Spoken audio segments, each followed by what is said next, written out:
अस्सलाम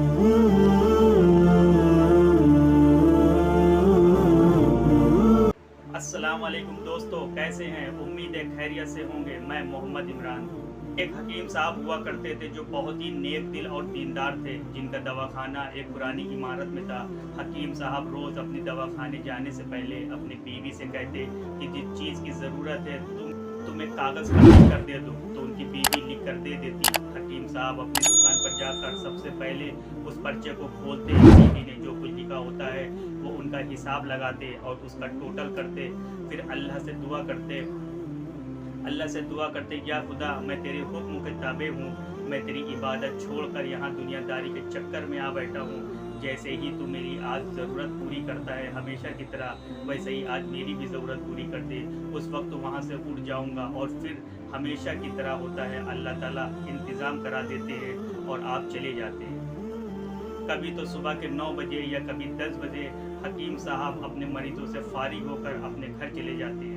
एक दिन हकीम साहब ने अपनी दुकान खोली और रकम का हिसाब लगाने के लिए पर्ची खोली, तो वो पर्ची को देखते ही दंग रह गए।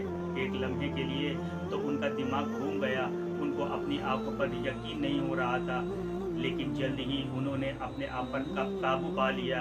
उस पर्चे पर आटे दाल के अलावा उनकी बीवी ने लिखा हुआ था बेटी के दहेज का सामान। हकीम साहब कुछ देर सोचते रहे, फिर सब चीज़ों की कीमत लिखने के बाद दहेज के सामान के सामने लिख दिया कि ये खुदा का काम है और खुदा ही जाने। फिर वो अपने काम में लग गए।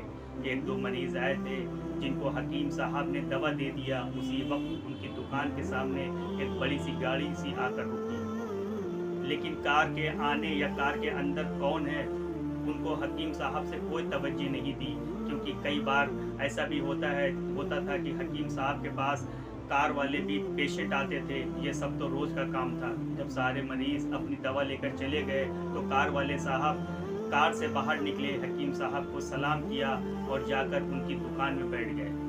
तो हकीम साहब ने कहा कि अगर आपको कोई दवा लेनी है तो यहाँ स्टूल पर आकर बैठ जाइए ताकि मैं आपको चेक कर सकूं, और अगर आपको किसी और मरीज़ की दवा लेनी है तो आप उस मरीज़ की हालत बताकर फिर वो साहब बोले कि हकीम साहब, मुझे लगता है कि आपने मुझे पहचाना नहीं है, लेकिन आप भला मुझे पहचान भी कैसे सकते हैं, क्योंकि मैं आज से 15 साल बाद मैं आपके पास आया हूँ। अपनी पहचान के लिए मैं आपको अपनी पुरानी मुलाकात के बारे में बताता हूँ। जब मैं पहली मर्तबा यहाँ पर आया था तो मैं यहाँ खुद नहीं आया था, बल्कि मुझे यहाँ खुदा ने भेजा था, क्योंकि खुदा को मुझ पर रहम आ गया था और वो मेरा घर आबाद करना चाहता था। कुछ ऐसा ही था कि मैं अपने गांव जा रहा था, तभी हमारी गाड़ी रास्ते में ख़राब हो गई, आपकी दुकान के सामने आकर पंचर हो गई। ड्राइवर गाड़ी का पहिया लेकर पंचर लगवाने चला गया, तभी आपने देखा कि मैं गर्मी और धूप में गाड़ी के पास खड़ा हुआ हूँ। फिर आप मेरे पास आए और दुकान की तरफ इशारा करके कहा कि आप अंदर आकर बैठ जाइए। मैंने आपका शुक्र अदा किया और कुर्सी लाकर बैठ गया। ड्राइवर ने कुछ ज़्यादा ही देर लगा दिया था। एक छोटी सी बच्ची भी मेरे पास खड़ी थी और वो बार बार कह रही थी कि मुझे भूख लग रही है, और आप उससे कह रहे थे कि बेटी थोड़ा सब्र करो, अभी थोड़ी देर बाद चलते हैं। मैं सोच रहा था कि मैं आपके पास इतनी देर से बैठा हूँ, मुझे लगता है मुझे आपसे कोई दवा खरीदनी चाहिए ताकि आप मेरे बैठने को ज़्यादा महसूस न करें। मैंने कहा कि हकीम साहब, मैं इंग्लैंड में रहता हूँ, वहाँ गए हुए मुझे 6 साल हो गए हैं। जाने से पहले मेरी शादी हुई थी, लेकिन आज तक मुझे अल्लाह ने कोई औलाद नहीं दी है। हर जगह से मैंने इलाज करवाया, लेकिन अब सिर्फ मायूसी ही हाथ आई है। आपने कहा कि मेरे भाई तौबा इस्तग़फ़ार पढ़ो और अपने रब से मायूस ना हो। याद रखो, उसके ख़जाने में किसी चीज़ की कमी नहीं है। औलाद, माल, गम, खुशी, ज़िंदगी, मौत सब उसी के हाथ में है। किसी डॉक्टर के हाथ में शिफा नहीं होती और न किसी दवा में शिफा होती है। अगर शिफा मिलती तो वो खुदा के हुक्म से मिलती है। औलाद देनी है तो वही देने वाला है। मुझे याद है कि आप बातें भी कर रहे थे और साथ पुड़िया भी बनाते जा रहे थे। सारी दवाएं आपने 2 हिस्सों में तकसीम कर दी। फिर आपने मुझसे पूछा कि आपका नाम क्या है। मैंने कहा मेरा नाम अफजल है। आपने एक लिफाफे पर अफजल लिखा और दूसरे लिफाफे पर बेगम अफजल लिखा। फिर दोनों लिफाफे एक थैले में डाल कर दिया। खाने का तरीका बताया। मैंने बेदिली से दवाई ली, क्योंकि मैं तो सिर्फ आपको कुछ रकम देना चाहता था, लेकिन जब दवा लेने के बाद मैंने पूछा कितने पैसे देने हैं, तो आपने कहा कि बस ठीक है। तो मुझे कुछ समझ नहीं आया। दोबारा पूछा तो आपने कहा कि आज का खाता बंद हो गया है। तो मैंने कहा कि मुझे आपकी बात समझ नहीं आई है। वहीं पर एक शख्स और मौजूद था, तो उसने मुझे बताया कि खाता बंद होने का मतलब ये है कि हकीम साहब ने आज के घरेलू खर्चे के लिए जितनी रकम खुदा से मांगी थी वो खुदा ने उन्हें दे दी है, और ज़्यादा रकम वो नहीं ले सकते। मैं बहुत हैरान हुआ और दिल ही दिल में शर्मिंदा हुआ कि मेरे कितने घटिया ख्यालात थे। ये सादा सा हकीम कितना अजीम इंसान है। फिर मैंने अपने घर जाकर अपनी बेगम को ये दवा दिखाई और उसे सारी बात समझाई।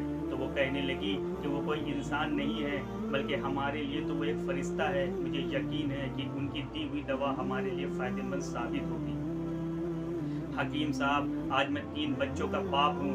खुदा ने आपको हमारी मदद का वसीला बनाया। हम हमेशा आपके लिए दुआ करते रहते हैं। जब भी मैं अपने गांव छुट्टी पर आया तो हर बार मैं आपकी दुकान पर आया, लेकिन मुझे हमेशा आपकी दुकान बंद ही मिली।